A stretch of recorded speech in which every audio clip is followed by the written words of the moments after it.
আসসালামু আলাইকুম প্রিয় দেশ ও বিদেশের ভাইয়েরা। তো আজকে লইয়া আইছি আমাদের গ্রামের কৃষির বিভিন্ন দেখার মতো জিনিস এবং আমাদের গ্রামের যে কৃষকের যারা ক্ষেত কৃষি করে তাদের ক্ষেত কৃষি এবং আমাদের গ্রামের কিছু দৃশ্যগুলা আপনাদের মাঝে তুলে ধরছি। আপনারা ধৈর্য সহকারে ভিডিওটি না টেনে একটু দেখার চেষ্টা করুন। যারা শহরে বাস করেন এবং বিদেশে যারা বাস করেন, বিদেশ প্রবাসে যারা আছেন, তাদের কিন্তু দেখার মতো এই গ্রামের দৃশ্যগুলা একটু দেখতে চায়।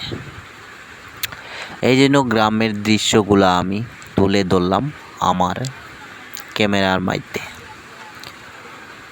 তো নতুন একটা ক্যামেরা আমি কিনে আনলাম, আর সেই ক্যামেরা টেস্ট করতে একটু গ্রামের সম্পূর্ণ দৃশ্যগুলো তুলে ধরলাম। আপনারা ধৈর্য সহকারে দেখেন। ক্যামেরার লেন্স ভালো না খারাপ একটু কমেন্টে বলবেন। সবশেষে একটা কথা বলবো আপনাদের উদ্দেশ্যে, যে গ্রামের দৃশ্যগুলো দেখে কেমন লাগলো আপনাদের কমেন্টে জানাবেন প্লিজ। তো গ্রামে গঞ্জের দৃশ্যগুলো দেখুন। আরেকটা কথা হলো, সবচেয়ে শেষের কথাগুলো, আমাদের গ্রামের কৃষকরা কৃষিকাজ শেষ করেছে, তো একটু শান্তি পেয়েছে। তো এবার গ্রামের কৃষকের ক্ষেত খামারির দৃশ্যগুলো তুলে ধরলাম, আপনারা জানাবেন। তো আপনারা একটু দেখেন। আমি চলে যাচ্ছি যে জায়গাটি দেখাইতে আপনাদেরকে, তো আপনারা এই জায়গাটি দেখে বলবেন।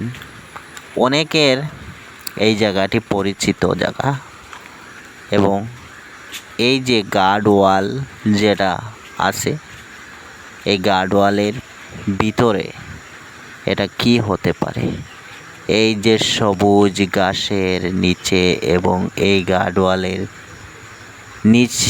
ভিতরে এই জায়গাটা কি হতে পারে আপনারা কমেন্ট